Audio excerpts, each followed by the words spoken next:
AI 영상 에세이 철인 3종 도전기 환상의 섬 3일간의 불편한 동거.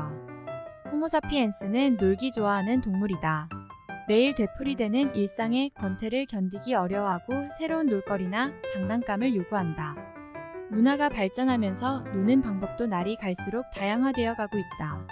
동상이 걸려 손가락 10마디를 다 잘라내고도 에베레스트 등정에 도전하는 산악인의 무모함에는 비할 바가 아니지만 수영 3.8, 사이클 182, 마라톤 42.19 대표적인 지구력 운동 3종목을 쉬지 않고 완주하는 철인 3종은 인간이 만들어낸 가장 비인간적인 스포츠 중의 하나이다. 자유란 인간이 가장 바라는 덕목이지만 진정 자유로운 사람은 별로 없다. 우린 항상 무엇인가에 구속당해 있다. 대표적인 것이 집착이다. 자유롭기 위해 시작한 취미나 스포츠도 집착하는 단계에 오면 우리의 의지대로 벗어나기가 아주 어려워진다. 그 중독 현상은 도박이나 마약 이상이다. 육체와 정신을 파괴하는 단계에 이르렀어도 결코 그만두지 못한다. 인간이 아름답게 보일 때는 분수를 아는 절제를 실천할 때이다. 대회 하나 참가하기 위해 먼 거리를 이동하는 것은 낭비처럼 느껴져 참가를 망설이다. 신안의 아름다운 경치 사진을 보고 가기로 결정했다. 같은 시간과 비용으로 대회와 여행을 같이 할 수 있다면 그렇게 손해보는 일은 아닐 것 같았기 때문이다. 신안은 유인도 91개, 무인도 789개의 무려 880개 섬으로 구성된 섬들의 천국이다.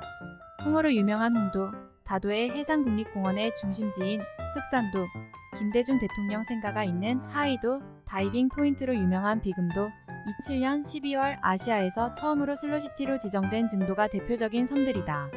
증도는 최근에 증도대교가 놓여 육지에서 접근이 용이하고 언덕과 자동차가 별로 없어 자전거 타는 사람들에게는 거의 천국과 같은 곳이다. 누가 처음 이곳에서 철인 3종 경기를 유치했는지는 모르겠지만 철인 3종 경기를 위해서는 천혜의 자연 조건을 가지고 있다고 해도 지나친 말은 아닐 것이다. 인간은 혼자 되는 걸 두려워하는 동물이다. 그래서 먼거리 여행은 반드시 동반자를 찾아야 한다. 이번 여행엔 훈련 파트너인 B 부부와 우리 부부 4명의 원정대로 꾸려졌다. 칠시경 소풍 가는 어린애같이 들뜬 마음으로 고물 산타페에 사이클 2대와 3일 동안 먹을 양식을 꾸겨 싣고 길을 나섰다.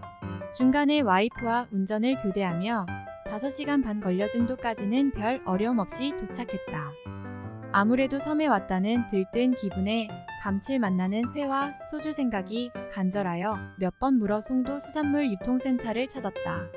최근에 지은 듯 보이는 현대식 건물의 많은 가게에서 물고기를 팔고 있었다. 병어가 많이 보이고 살아서 수조 안에서 헤엄치는 갑오징어가 인상적이었다. 좀 비싸게 보였지만 병어 한 마리를 3만원에 사고 갑오징어 2마리를 25,000원에 구입하여 회를 썰어주는 곳으로 갔다. 모든 싸움은 사소한 것에서 발생한다. 교만은 화를 부르는 주문이다. 회 쓸어주는 곳 벽에 붙여놓은 가격표보다 500원을 더 달라고 한 게 싸움의 발단이었다.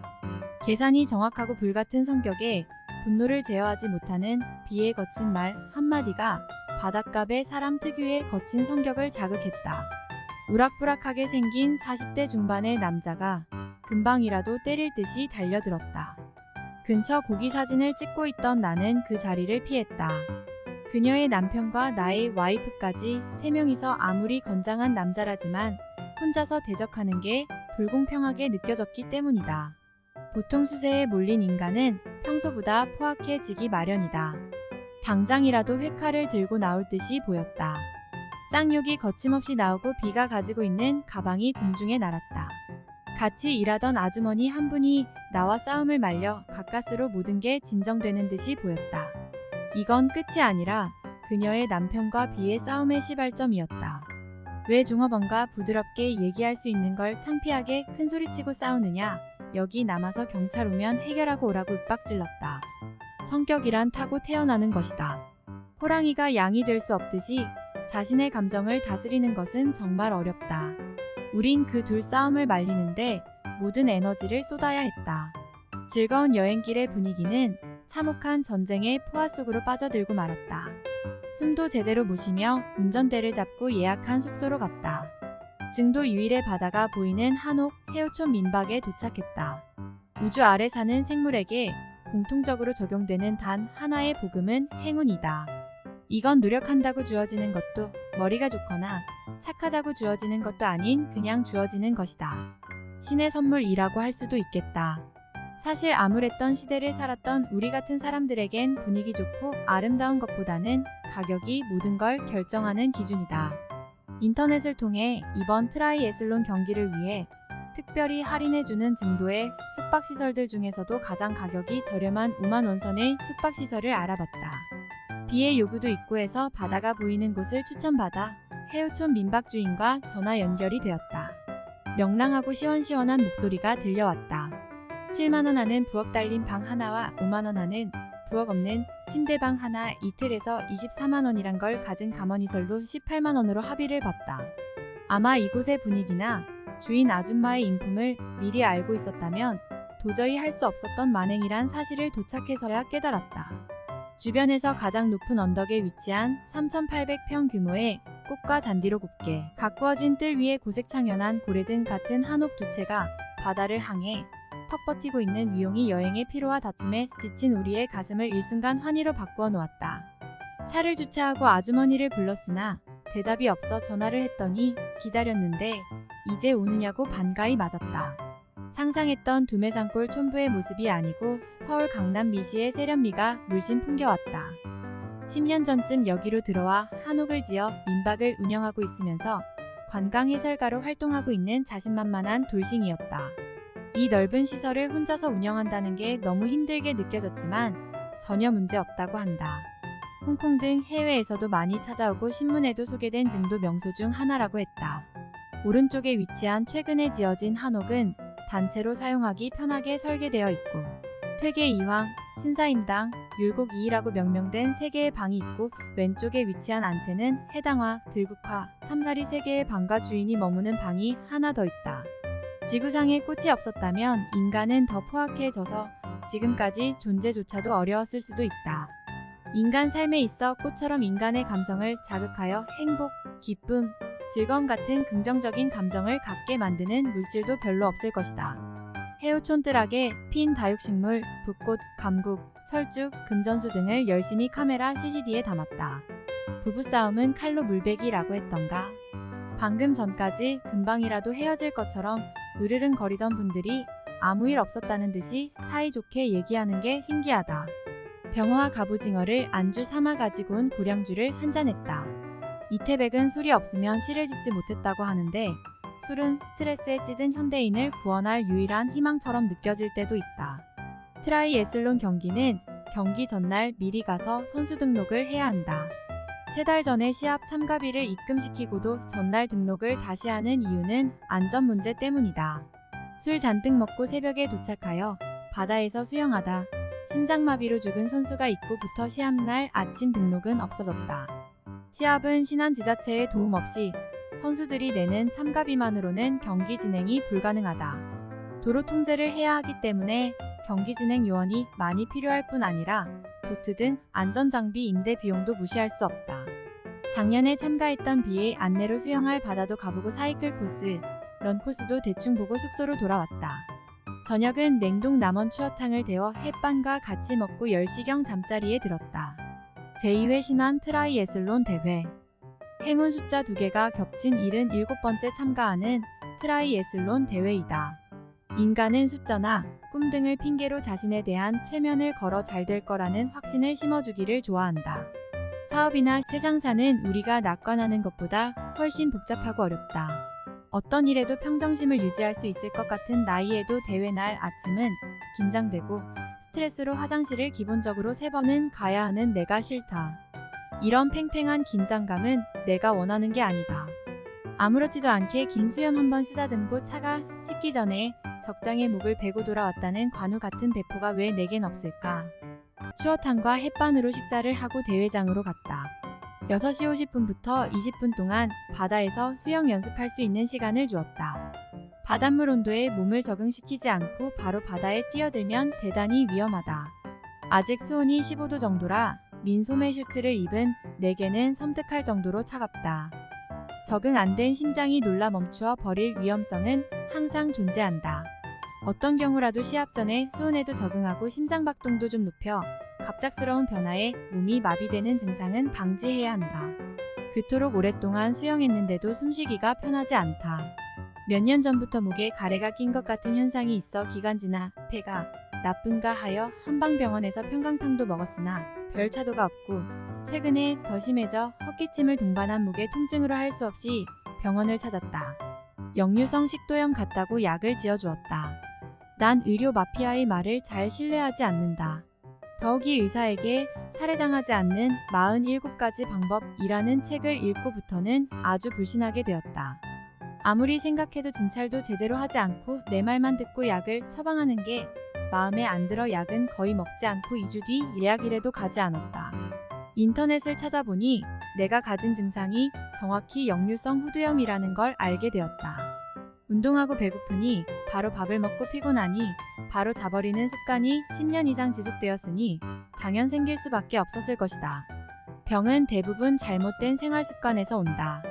내가 갈 곳은 시합장이 아니라 병원인지 모르겠다. 수영 1.5km.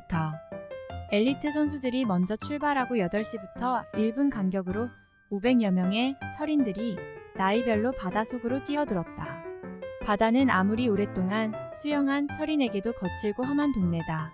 주류나 파도가 없더라도 짠 소금물이 기도나 눈 속으로 들어올 수 있고 악명 높은 전투 수영의 몸싸움은 혼자서 우아한 폼으로 수영하는 걸 내버려 두지 않는다. 여기는 따뜻하고 안전이 보장된 수영장이 아니라 온통 사방에 적들로 가득 찬 피비린내 나는 전쟁터와 다름없다. 수백 명의 전사들이 좁은 황금 코스를 차지하기 위해 혈투를 벌이는 곳이다. 주먹에 맞아 눈탱이가 밤탱이가 되더라도 여기를 살아서 빠져나가기만 하면 다행으로 여겨야 한다. 수영하는데 누가 발을 잡아 다닌다든지 몸을 누르고 위로 지나가도 제재할 방법이 별로 없다. 사방이 적인데 그 놈을 붙들고 시시비비를 가린다고 뭐 달라지겠느냐. 수영은 체력 소모가 많은 운동이다. 조금만 속도를 높여도 자승에 비례해서 체력이 소모되기 때문에 가능한 한 천천히 가야 한다. 수영에서 모든 힘을 빼버리면 사이클과 달리기를 망칠 게 뻔하다. 적들의 팔꿈치에 맞아 수경도 벗겨지고 짠 바닷물도 몇 모금 마신 뒤에야 750m 두 바퀴 수영을 가까스로 끝낼 수 있었다. 사이클 40km. 해변에서 숨을 헐떡이며 수경 수모 슈트를 벗으며 바꿈터로 뛰어갔다. 슈트가 잘 벗겨지게 종아리에 베이비로션을 발랐지만 짝 달라붙는 고무옷 벗기가 쉽지 않다. 몇 초를 줄이기 위해 이번에 처음으로 양말을 신지 않고 맨발로 사이클 슈즈를 신었다. 20km 도로 코스를 두 바퀴 돌아야 한다. 약간 가파른 언덕도 있었고 바닷가 도로를 지날 때는 바람도 심하게 불었다. 좁은 2차선 도로를 오고 가는데 사이클 500여 대는 너무 많아 보였다. 나들이 나온 라이더였더라면 여기보다 더 좋은 조건을 찾기는 어려울 듯하다. 미세먼지 없이 깨끗한 공기를 마시며 푸른 바다도 보고 정겨운 시골 정취에 콧노래를 부르며 기분을 한껏 낼 수 있는 곳이 여기 말고 또 있으랴. 그러나 적들보다 1초라도 먼저 들어가야 하는 선수 입장은 그런 아름다운 경치에 정신을 놓을 겨를이 없다. 바람 저항을 줄이기 위해 몸을 숙여 유발을 잡고 허벅지가 터지도록 페달을 밟아 앞으로 나가는데 온 정신을 집중해야 한다. 더 빨리 탈 수도 있었는데 하는 아쉬움을 남기며 바꿈터로 돌아왔다. 런 10km. 런 시작은 항상 허벅지가 뭉친 상태로 시작된다. 역류성 후두염 영향으로 가슴이 답답하고 숨을 제대로 쉬기가 어렵다. 한 발 한 발 내딛는다는 게 너무 고통스럽다. 고통만 좀 참으면 기록은 더 빨라질 수 있을 것이다. 그러나 참는다는 건 한계가 있다. 고통은 몸을 보호하기 위해 신이 준 가이드라인이기 때문에 이 신호를 계속 무시하면 죽음에 도달할 수도 있다. 시합은 이 고통과의 싸움이다. 우리가 훈련을 하는 이유는 근육을 단련시키는 목적도 있지만 이 고통에 적응하기 위해서이다. 처음 5km와 같은 고통이 10km까지 계속 이어진다면 대회를 포기하는 사람이 많을 것이나 적응이 되면 고통의 강도는 약해진다. 5km 반환점을 돌아 속도를 조금 높였다. 예전 같은 마지막 스퍼트는 지나간 옛 추억의 아련한 기억 속에서나 존재하는 전설이 되어버렸다. 같은 클럽 여자 선수에게 추월당하고도 멀어져 가는 모습을 지켜볼 수밖에 없다. 시간이 흘러 늙고 죽는 것은 싫지만 시간이 흘러 이런 고통이 영원히 지속되지 않고 끝이 있다는 게 너무 고맙게 생각되었다. 피니시 라인. 지옥과 천국을 나누는 경계가 지구상에 있다면 아마 그건 피니시 라인일 것이다. 지금까지의 모든 고통이 환희로 바뀌는 마법 같은 곳이다. 거의 다 왔기에 편하게 뛰는데 누가 먼저 들어올까요? 하는 아나운서의 멘트가 들렸다. 옆을 보니 나를 앞지르기 위해 미친 듯이 달려오는 선수가 있었다. 인간은 심리적으로 누군가에게 지는 걸 싫어한다.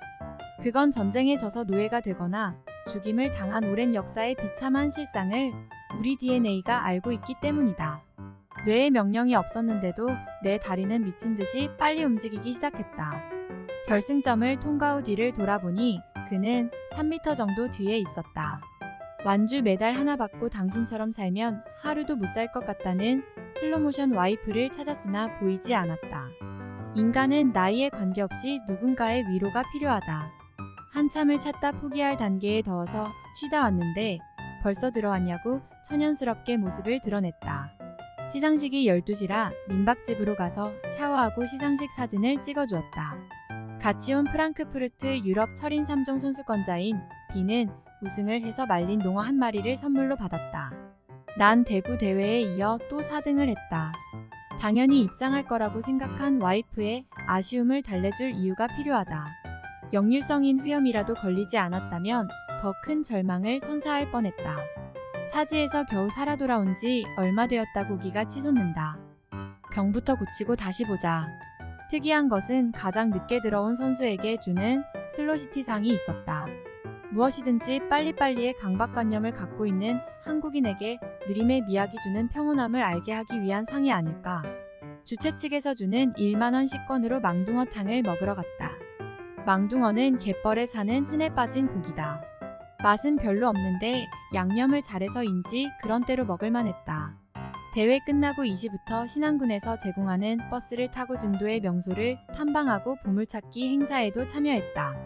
관광해설원이 공교롭게도 우리가 숙소로 정한 해우촌 민박 사장이었다. 증도가 슬로시티로 지정된 경위와 1975년 증도 앞바다에서 발견된 보물선 등에 대해 이동 중에 재미있게 설명해 주었다. 슬로시티는 빠름과 경쟁보다 여유롭게 전통, 문화, 자연 등의 가치를 유지하면서 과거와 현대의 조화를 통한 느리지만 멋진 삶을 추구함을 목적으로 하는 마을로 민간인이 주도하는 범지구적 국제운동이다. 1999년 이탈리아 중북부의 작은 마을 그레베인 키안티의 시장 파올로 사투르니니의 제안으로 시작되었다.